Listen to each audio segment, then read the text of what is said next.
Tai Lietuvoje pacientas pirmiausia, aišku, yra žmogus ir pacientas atėjęs pas gydytoją, jisai turi būti saugomas. Tai yra pacientų žalos atlyginimo įstatymas, tai yra pakankamai svarbus dokumentas ir pacientas ten yra jo teisės, pareigos ir daug įvairiausių dalykų aprašyta.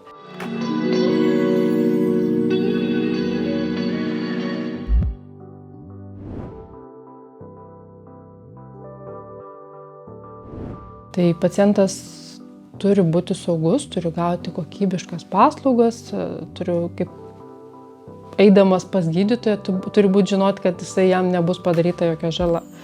Tai iš tiesų pacientui yra berods 10 teisių, kuriamis jis gali naudotis kaip pacientas. Tai turbūt visas išvardinus, neprisiminsi, pasakius 10, neprisiminsi pirmos, bet iš tikrųjų pagrindinės yra, aišku, pacientas turi teisę gauti kokybiškas sveikatos priežiūros paslaugas, turi teisę pasirinkti gydytoją, gydymo įstaigą, turi teisę gauti informaciją visą tiek iš gydymo įstaigos, tiek iš pačio gydytojo. Taip pat turbūt teisė į privataus gyvenimo neliečiamumą, kas dabar yra labai aktualus iš tiesų irgi dalykas, ypatingai tokioj informaciniai visoje masėje. Ir turbūt paskutinė paminėčiau teisę į žalos atlyginimą. Nes jeigu kažkas nutiktų negerai, tai pacientas, aišku, turi būti apsaugotas ir gauti atitinkamai žalos atlyginimą dėl suteiktų paslaugų.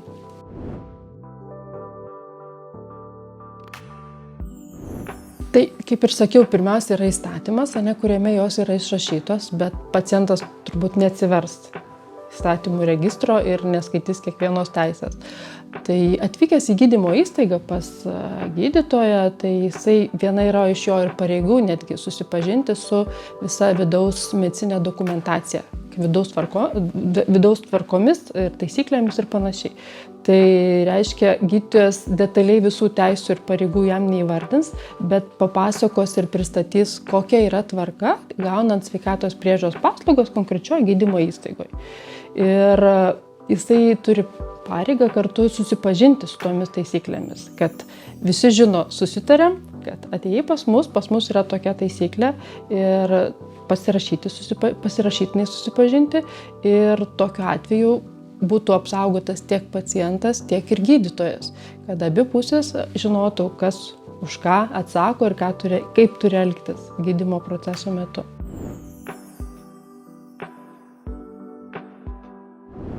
Ne, pacientas galbūt gali ir nepaklausti, bet gydymo įstaiga privalo supažindinti su tos vidaus tvarkomis ir visų žodžių turbūt nepapasakosi, bet komunikacija tarp gydytojo ir paciento yra labai svarbus dalykas, tikrai.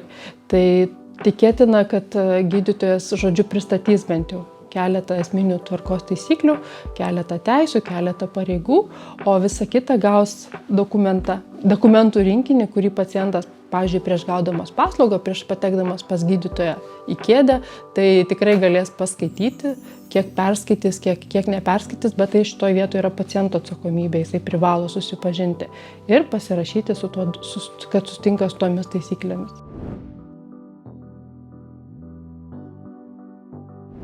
Bendra tvarka yra vidaus tvarkos taisyklės pristatoma, kas yra įstaigoje, ir kitas labai svarbus dokumentas, ypatingai odontologinėse įstaigose, yra informuoto paciento sutikimas. Nes paprastai prieš daugelio odontologinių procedūrų yra šitas sutikimas privalomas, nes tai yra arba chirurginės, arba intervencinės procedūros, o dauguma odontologinių procedūrų tokios ir yra. Tai, kad pacientas žinotų apie galimas komplikacijas, apie galimas neigiamas pasekmes, kas vyks tos procedūros metu, tai va šitas tokie 2 baziniai dalykai, kuriuos pacientas turėtų žinoti. Tai vidaus tvarkos taisyklės yra iš esmės praktiškai prieš pirmo atėjimo metu, vizito metu pas gydytoją ar tą gydymo įstaigą, o jau informuoto paciento sutikimas yra praktiškai prieš kiekvieną apsilankymą pas gydytoją, jeigu jo metu bus daromos procedūros intervencinės.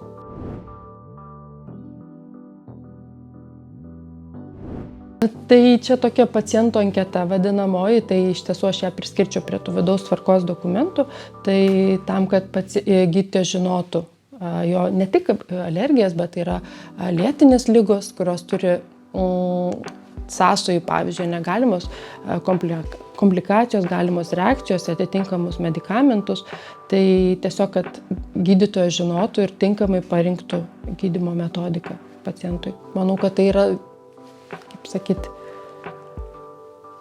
bendro darbo dalis tai yra, nes tai iš tiesų gydytojas siekia suteikti kokybišką paslaugą, pacientas nori gauti kokybišką paslaugą.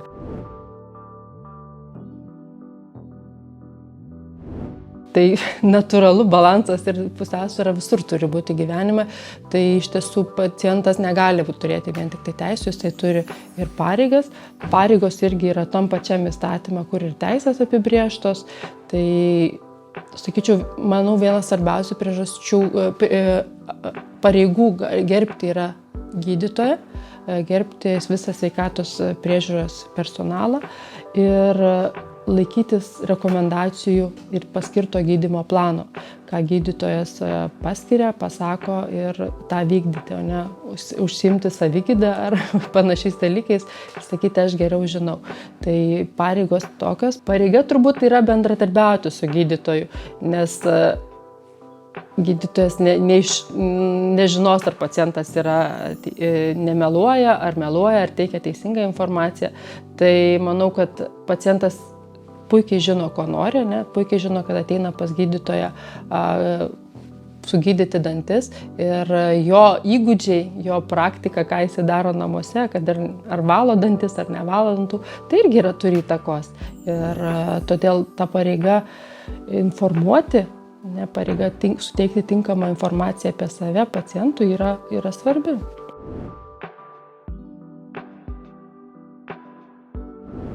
Tai turbūt labai visiems yra girdėtas atvejis, kaip pacientai iš viso net negerbia gydytojus, smurtauja prieš gydytojus ir kas šiuo etapu yra galvojama, kaip apsaugoti gydytojus.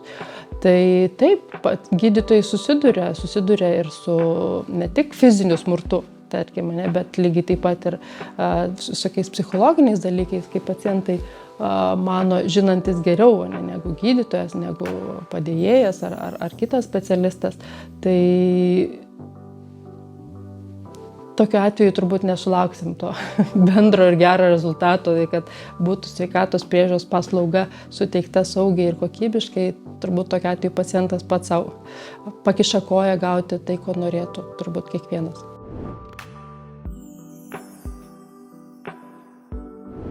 O taip, tai viena iš turbūt dažnų situacijų, kai pacientas yra nepatenkintas, tai tokiu atveju jisai ginčia, kad sako, man gydytojas blogai sugydė, blogai aptarnavo, blogai kalbėjo su manim, tai tokiu atveju jisai turi vieną iš teisę skųsti gautas sveikatos priežiūros paslaugos ir gauti atitinkamai kompensaciją dėl tokių paslaugų.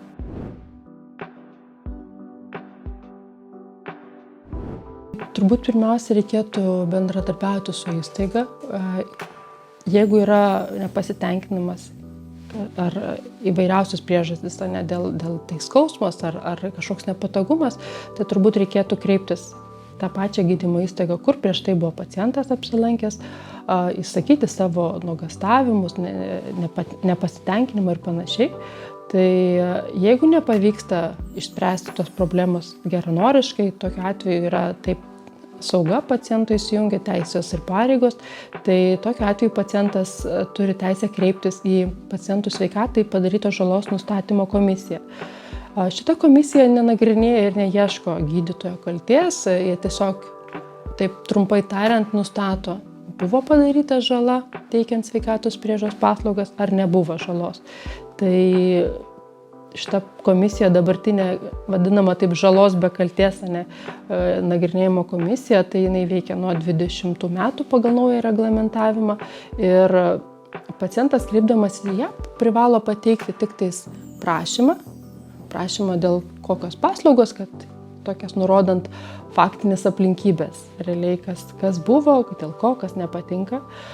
Jeigu pacientas kreipiasi pats, tai jisai privalo pateikti asmens tapatybę patvirtinantį dokumentą kartu, dokumento kopiją, o jeigu kreipiasi kitas asmuo, tai tinkamo atstovavimo pagrindą. Tai jeigu būtų tai advokatas, tai advokato sutartis, jeigu yra, tarkim, kokiu mirties atveju, vaikas ar anūkas, kur jeigu teisių perėmėjai, tai atitinkama kitą dokumentą. Ir šitie visi, ir taip pat jeigu turi, dar gali pateikti faktinės aplinkybės pagrindžiančius dokumentus. Jeigu turi. Taip, tai va, iš esmės tai, kas pagrindžia žalą. Tai yra žala dėl turtinės ir žala neturtinė. Tai jeigu turi, tai aišku palengvina komisijai darbą, jeigu žmogus labai sistemiškai visą dokumentaciją pateikia. Komisija yra sudaryta sveikatos apsaugos ministro įsakymu, bet jos sekretoriato funkcijas vykdo valstybinė akreditavimo sveikatos priežiūros veiklai tarnyba. Jie priima dokumentus tiek elektroniniu paštu, tiek paprastu paštu, tiek atvykus į vietą, tiek siunčiant turbūt per kurjerį ir panašiai. Tai žodžiu, visais įmanomais būdais. Šiaip procesas yra palyginti supaprastintas maksimaliai, kad pacientas galėtų pasinaudoti šitokią teisę ir galėtų paprašyti žalos atlyginimo be jokių pagalbininkų, tarkim, ne advokato, teisininko. Tiesiog jisai pats savo ranka gali surašyti prašymą, pateikti dokumentą ir viskas. O jau po to jau vyksta posėdžiai, vyksta nagrinėjimai ir jau yra tęsiamas tyrimas.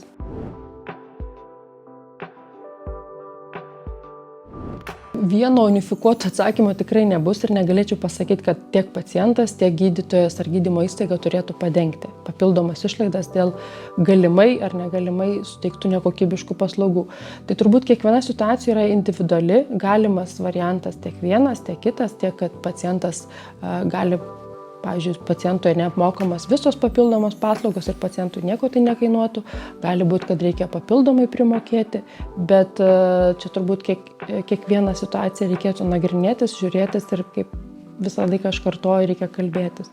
Tai nes matyt, gydytojai niekada nesiekia suteikti nekokybiškų paslaugų, o jeigu jau nutinka tam tikros neigiamos komplikacijos, kurių kartais galbūt ir negali išvengti, tai tikrai gydytojai tą mato, pastebi ir turbūt taiso savo klaidas, jeigu jos tokios ir būtų.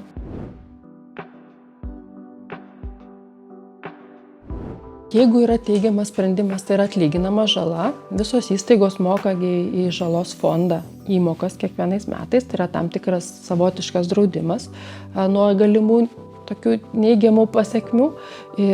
O jeigu yra neigiamas sprendimas, tai yra neatlyginama žala, tai tokiu atveju pacientas gali kreiptis toliau ginti savo teisės, pavyzdžiui, kreiptis su skundu į tą pačią akreditavimo tarnybą dėl galimai nekokybiškai suteiktų paslaugų, taip pat gali tolimesnis procesas jau teisme nagrinėti, tai iš tiesų kelias yra toliau tikrai galimas, bet šitas pacientų žalos komisijos kelias yra turbūt vienas iš paprastesnių pačiam pacientui.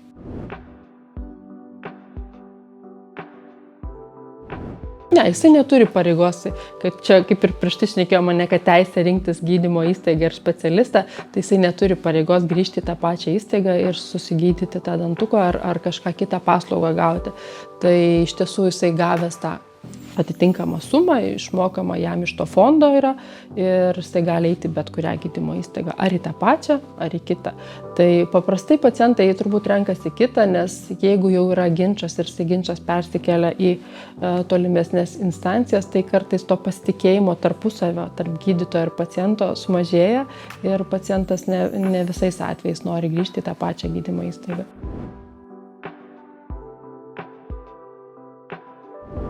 Tai pirmiausia būtinas yra tarpusavio pasitikėjimas tiek paciento, tiek gydytojo.